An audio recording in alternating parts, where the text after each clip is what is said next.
Assalamualaikum warahmatullahi wabarakatuh. Waalaikumsalam warahmatullahi wabarakatuh. Gimana kabarnya pagi hari ini anak-anak? Alhamdulillah baik. Baik, kita pada pagi hari ini itu akan membahas tentang tanda-tanda balik. Nah, sebelum kita masuk ke materinya, alangkah baiknya kita akan berdoa terlebih dahulu yang dipimpin oleh ketua kelas Mas Walid. Baik teman-teman, sebelum kita mulai pelajaran, mari kita berdoa. Doa mulai. Bismillahirrahmanirrahim. Rabbi shrah li sadri wa yassir li amri wahlul 'uqdatam min lisani yafqahu qawli. Raditu billahi rabba wa bil islami dina wa bi Muhammadin nabiyyan wa rasula. Rabbi zidni ilma warzuqni fahma. Baik, dilanjut dengan membaca surah Ad-Duha, diawali dengan bacaan ta'awudz. A'udzu billahi minasy Minasyaitonir Bismillahirrahmanirrahim. Wadduha wal laili idza saja. Ma wadda'aka rabbuka wa ma qala. Walal akhiratu khairul laka minal ula. Walasawfa yu'tika rabbuka fatarda. Alam yajidka yatiman fa'awa wa wajadaka dhallan fahada wa wajadaka 'ailan fa'aghna. Fa'ammal yatima fala taqhar wa ammas sa'ila fala tanhar wa amma bi ni'mati rabbika fahaddis. Shadaqallahul adzim. Baik, sebelum kita masuk pelajarannya, Bapak absen terlebih dahulu. Muhammad Albi, Hadir. Insan Fahri, Walid Syarif Aziz. Hadir Pak. Baik, hadir semua ya. Baik, pada materi ini kita akan membahas tentang tanda-tanda balik. Jadi Allah SWT adalah zat yang maha bijaksana. Aturan-aturan dalam agama Islam diatur sedemikian rupa sehingga tidak memberatkan umat Islam sendiri.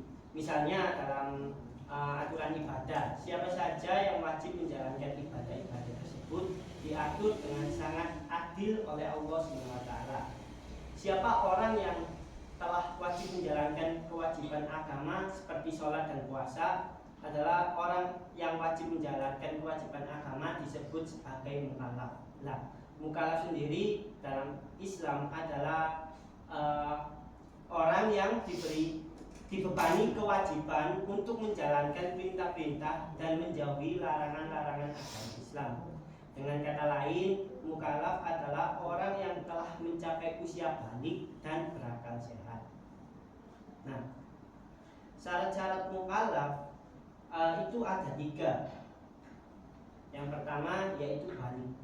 Nah, balik adalah istilah bahasa Arab yang merujuk pada usia pubertas atau remaja di dalam Islam.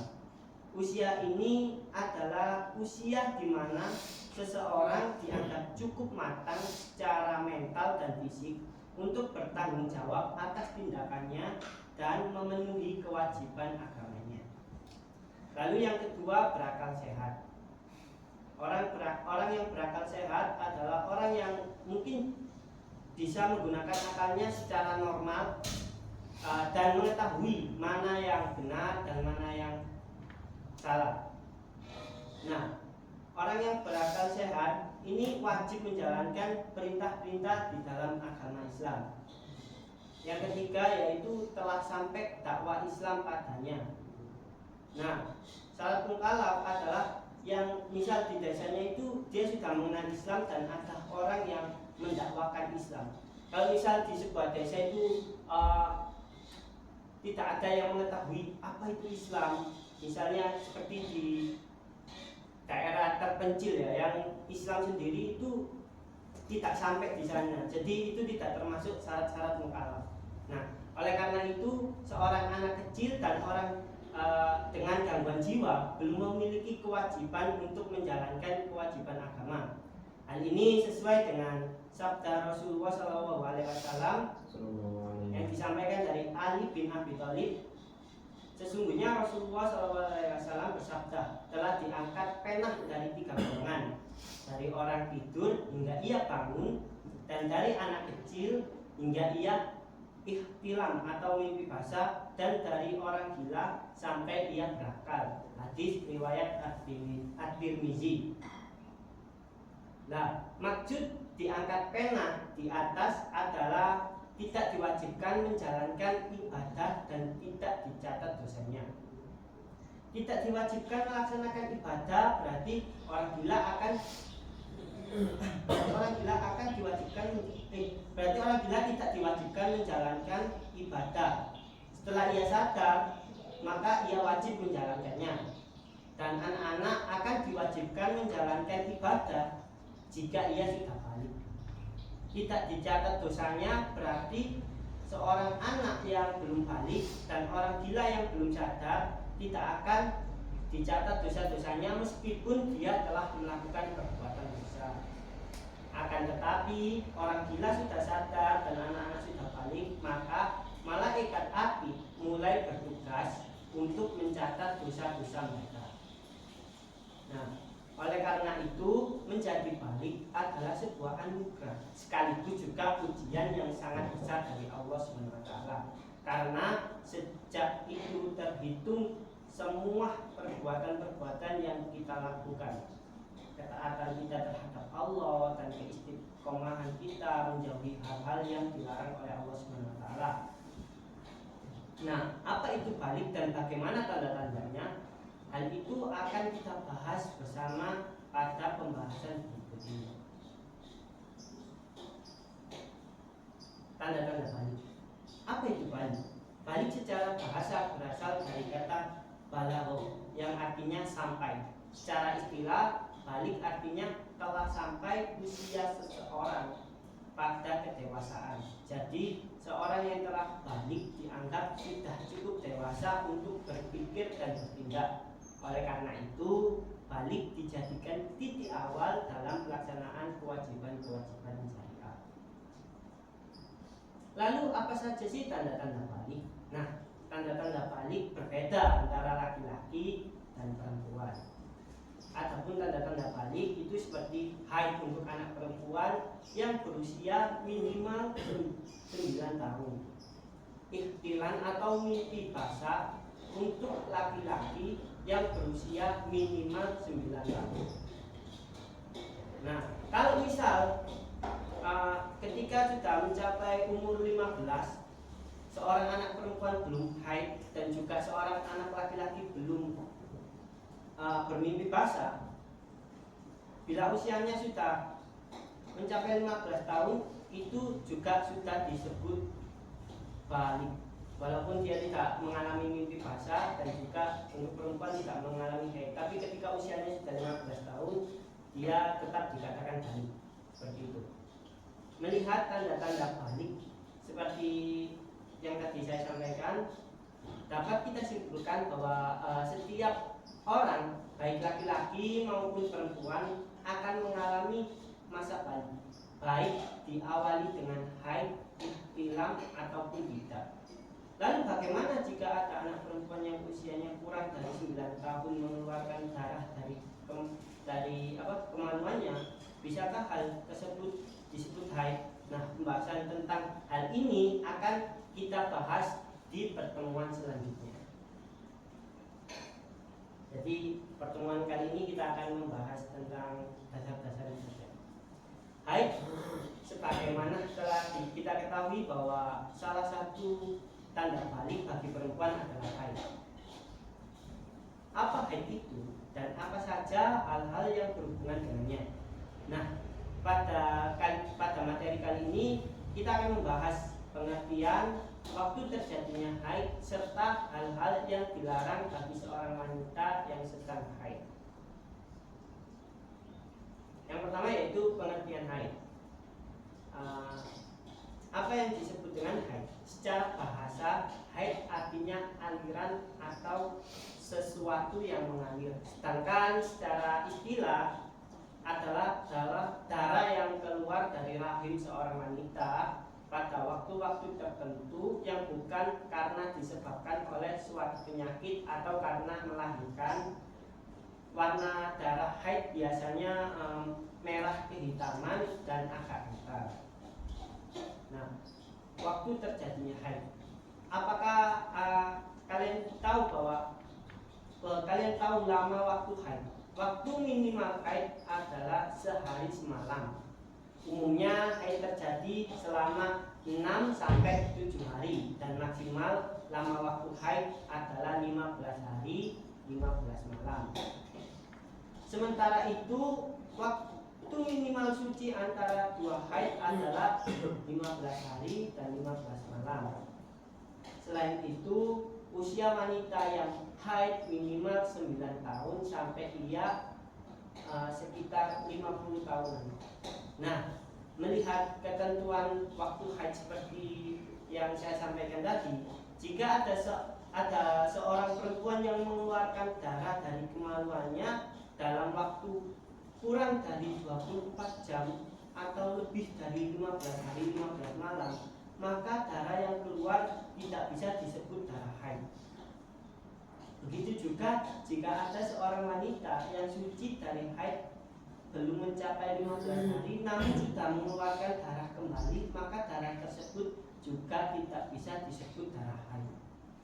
Lalu jika darah tersebut tidak bisa disebut sebagai darah haid, maka darah tersebut disebut darah apa? Nah, darah yang keluar kurang dari masa minimal atau lebih dari masa maksimal haid tersebut sebagai darah istihadlah. Darah istihadlah adalah darah yang keluar dari kemaluannya wanita di luar kebiasaan haidnya atau di luar waktu haid serta bukan disebabkan karena melahirkan. Nah, jadi dapat kita simpulkan bahwa istihadlah terjadi dalam kondisi darah keluar dalam waktu kurang dari 24 jam. Darah keluar dalam waktu lebih dari 15 hari dan 15 malam. Darah keluar sebelum 15 hari dari masa suci haid sebelumnya.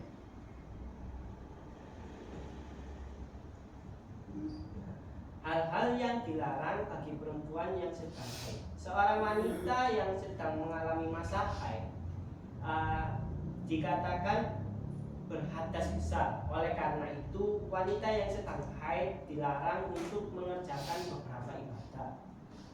Contohnya seperti sholat, puasa. Meskipun wanita sedang haid dilarang puasa, namun ia diwajibkan untuk mengqadha puasa wajib yang ia tinggalkan pada hari lain. Contohnya misal puasa Ramadan ya.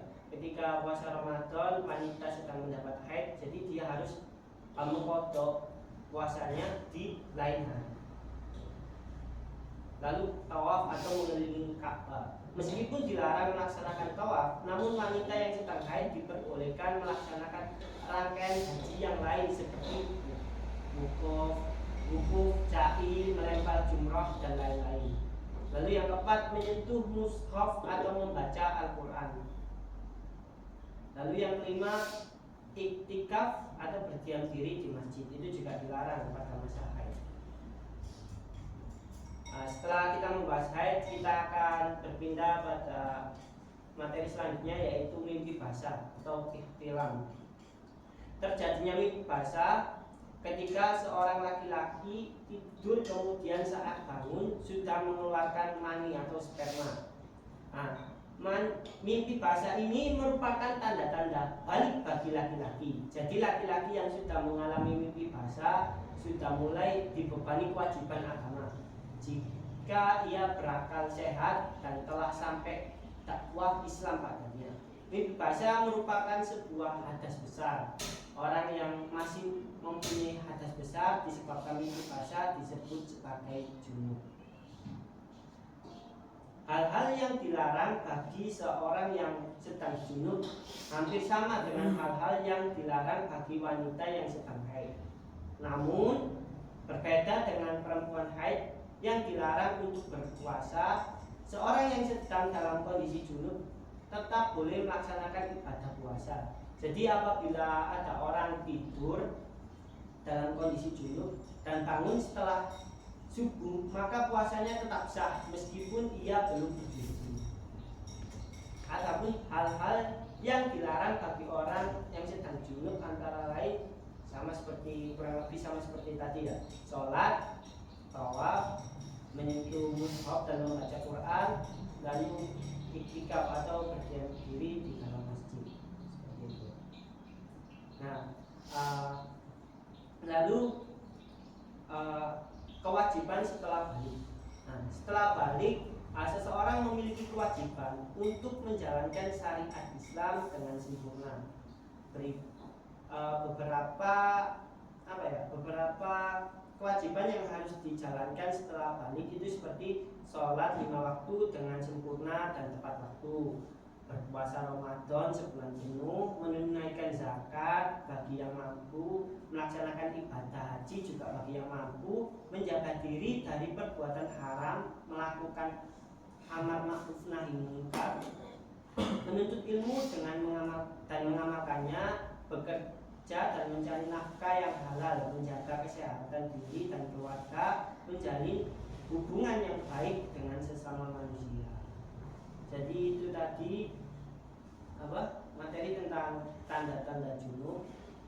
Jadi nanti saya akan memberikan tugas kepada anak-anak, yaitu kita kan telah mengetahui bahwa menjadi balik adalah sebuah titik awal kita diwajibkan untuk menjalankan kewajiban agama, serta titik awal dosa kita diperhitungkan. Untuk mempersiapkan diri menuju balik, kita harus mulai memperbaiki diri. Di sini saya akan menyuruh kalian untuk membuat resolusi dirimu atau rencana perubahan untuk menjadi lebih baik, untuk mempersiapkan masa balik, kemudian dibacakan di depan teman-teman. Ini materi ini nanti akan dibuat PR ya. Jadi kalian nanti harus membuat resolusi atau membuat rancangan apa saja yang kalian lakukan ketika balik, amal-amal baik apa yang telah kalian lakukan, nanti kalian tulis dan dibacakan di depan kelas untuk pertemuan selanjutnya. Itu saja yang bisa Bapak sampaikan, kurang lebihnya Bapak mohon maaf. Kita akhiri pelajaran pada pagi hari ini dengan membaca hamdalah